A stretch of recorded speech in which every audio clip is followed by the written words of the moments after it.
Mladi se u posljednje vrijeme sve češće odlučuju za alternativne načine ljetovanja. Dolazak na otok Krapanj jedan je od takvih. U dijelu tamošnjega Franjevačkog samostana Svetog Križa godinama se organizira mali tečaj kršćanstva. Ovo ljeto popularni kursiljo u 5 sedmodnevnih turnusa pohađa čak 350 mladih iz svih hrvatskih župa. Prije 10-ak godina, na početku organiziranja ljetnih tečajeva kršćanstva, na Krapnju je ljetovalo 20-ak mladih. Usmena predaja iz godine u godinu učinila je svoje.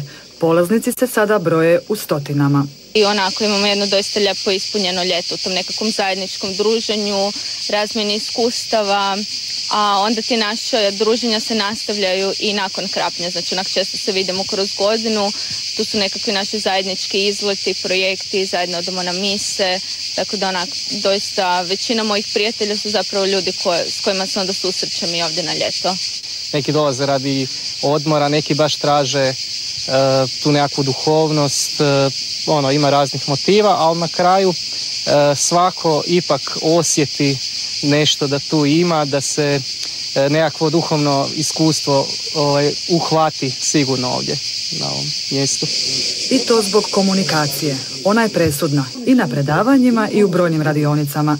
Tu se mladi najprije uče poslušati sebe, uspostaviti komunikaciju sa samim sobom i pitati se kako sam. A onda pokušavamo uspostaviti komunikaciju s Bogom, bilo zajedničkim molitvama, bilo raznim načinima, a to onda oslobađa pa dovede do jedne otvorenosti i iskrenosti međusobno.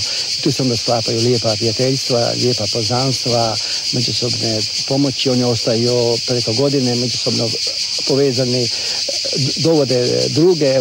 Smisao malog tečaja kršćanstva jest potaknuti svakog pojedinca kršćanina na skladniji život u obitelji i široj društvenoj zajednici. Na taj se način želi probuditi svijest kod mladih kako treba ustrajno produhovljavati svijet u kojem živimo.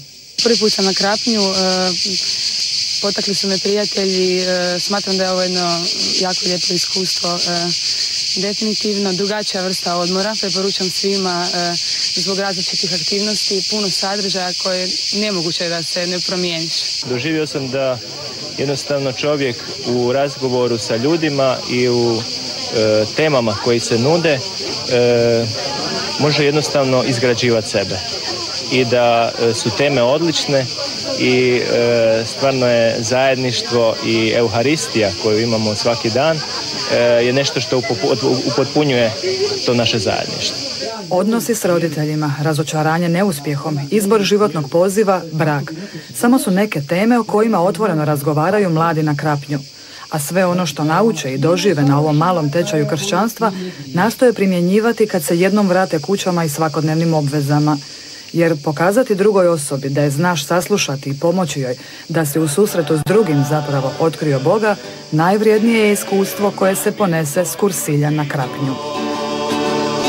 Poštovani gledatelji, bilo bi to sve za danas. Do sljedeće nedjelje želimo vam mir i dobro.